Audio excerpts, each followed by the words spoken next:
Jangan lupa subscribe.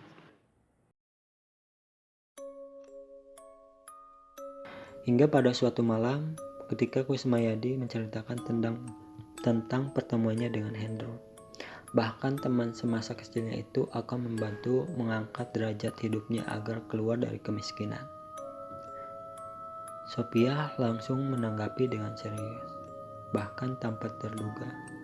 Istri mencetuskan usulnya gila yang tidak pernah ia bayangkan sebelumnya.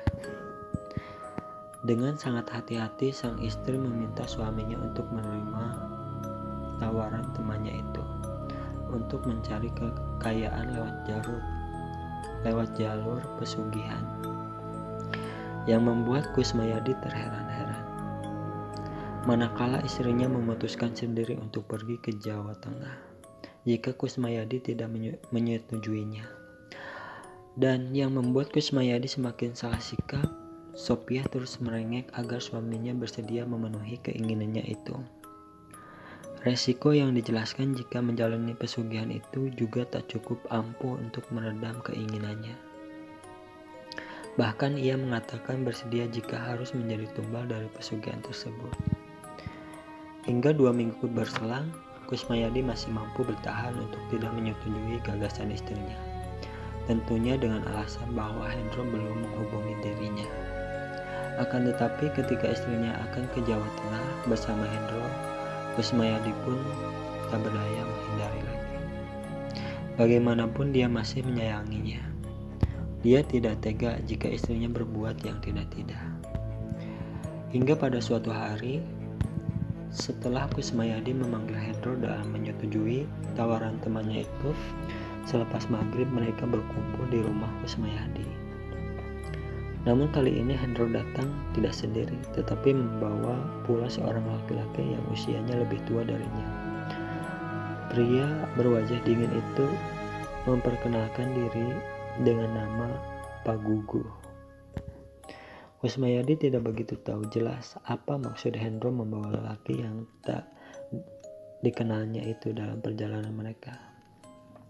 Kusmayadi dan istri pun tak mau tahu urusan orang tersebut. Yang jelas, begitu semua persyaratan ritual dan perlengkapan segala kebutuhan selama perjalanan telah dipersiapkan.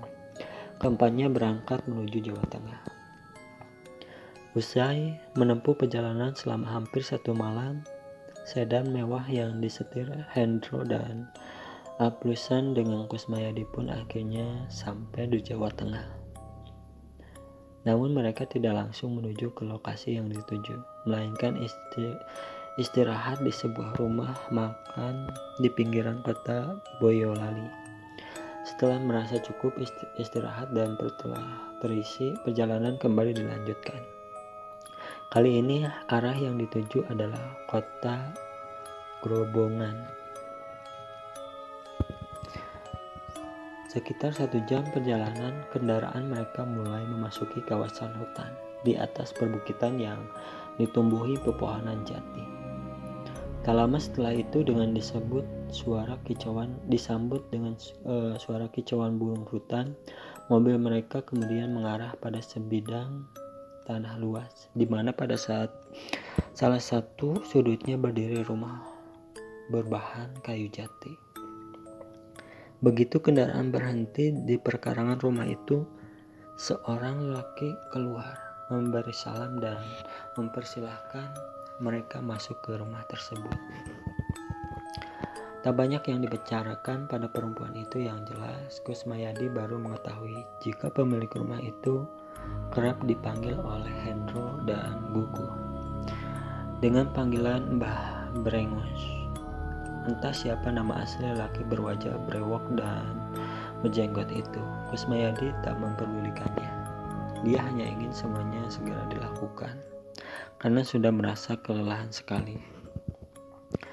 Masuk ke ruangan khusus, ternyata telah hadir seorang pemuda tanggung dan seorang gadis berusia belasan tahun. Setelah diterangkan dengan sejelas-jelasnya, Kusmayadi dan Sophia baru paham jika gadis yang masih berstatus pelajar pada salah satu SMA swasta di Seragen itu bernama Saryatin adalah korban yang akan memberikan janin bayinya, sedangkan si pria adalah bapak biologis bayi 6 bulan yang dikandung siswi tersebut.